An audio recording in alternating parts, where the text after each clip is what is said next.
omulabi waffe wa MRU TV nkubuuzaako nenkwebaza gyonna gy'otuusaako engalo. Amannya Birabwa Topista, pulogulaamu yaffe ya byabulamu era olunaku olwaleero tugenda kuba nga tutaba ku ndwadde ze tufuna okuyita mu kwegatta oba oyinza oziyita STDs. Endwadde zino zirimu ebika eby'enjawulo.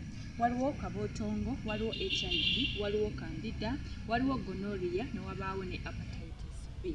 Obulwadde buno obumu bufaanaganya obubonero naddala ng'obulwadde obwa kabootongo n'obulwadde obwa Candida n'obulwadde obwa gonorrhea.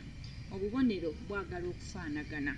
Kaakati olwaleero tugenda kuba nga tulaba ku bulwadde obwa kabootongo. Bubonero ki kw'olabira n'omanya nti nno naliba nga nfunye obulwadde obwa kabootongo okuva ku mwagalwa wange? Obubonero bwe buno wammanga. Ekisookera ddala oyinza okufuna okusiiyibwa mu bitundu bye ebyekyama omukyala oba omwami. Otandika okusiiyibwa. Okusiiyibwa okwo buli bwe kweyongera otandika okufuna amabwa kubanga buli bw'osiiyibwa weetakula n'ofuna amabwa. Bw'oba omusajja ofuna otubwa ku bitundu bye ebyekyama waggulu ku mutwe awo otubwa ne tujja. Bw'oba omukyala era amabwa gajja mu bitundu byo ebyekyama. Otandika okufuka omusulo ng'obalagabwa oba nga olumwa. Buli bw'ogenda okukola ssusu ofuna obulumi gw'omukyala ssaako n'omwami. Ate era bw'oba ogenda okwegatta gw'omukyala osobola okufuna era obulumi singa oba ng'olina obulwadde buno obwa kabootongo.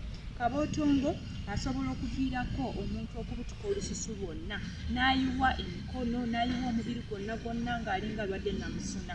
Obulwadde bwa kabootongo bukireeta.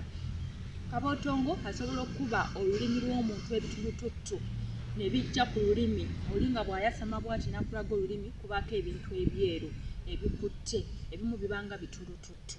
Obulwadde bwa kabootongo busobola okuviirako omuntu okuvaamu ekisu.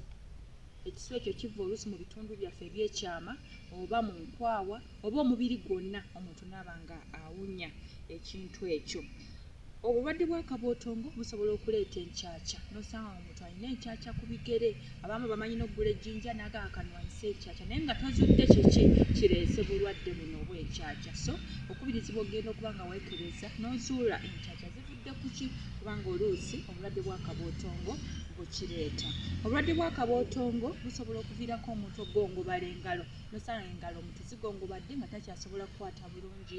Abamu abaviirako okuba nga takyasobola kuyimirira bulungi, amagumba ne gaba nga tegakyasobola kuba nga geewanirira bulungi. Obulwadde bwa kabootongo bukuba ebitulututtu era ku ngalo n'osanga ng'omuntu alinga ayidde omuliro ng'alina ebintu ebimukutte mu ngalo wakati muno oba mu bibatu n'osanga ng'omuntu abutuse ebitulututtu ebinene ennyo naye nga sigamba nti n'oba oli awo alina namusuna naye ng'obulwadde bwa kabootongo bukireeta. Era osobola n'okuluzinga weight n'osanga omuntu adde azitowa kilo nga 5 n'odda ku kilo 3 nga si butalya si ndyambi naye ng'obulwadde bwa kabootongo bukireeta. Obulwadde buno tutali mu kusooka nakugambye nti bufaanaganya obubonero. Obulwadde bwa Candida nabwo busobola okuleeta ebimu ku bino wammanga ng'okuwunya ekisu, ng'okubutuka, okusiibwa omukyala ssaako n'omwami mu bitundu bye ebyekyama n'okuba ng'ovaamu akasu akabi mu kamwa n'oyogera abantu ne bakwata ku mumwa nga baagala kudduka buddusi. Kale n'olwekyo twewale okuba nga tugenda n'abantu mu bikolwa eby'omukwano nga tusoose kwekebeza. Weekebeze n'omwagalwawo osobole okuba nga otangira obulamu bwo ssaako n'okubukuuma nga tolina kikutawaanya. Pulogulaamu yaffe bwetyo bw'ebadde nate kwagaliza olunaku olulungi. Weekuumire ku Meru TV.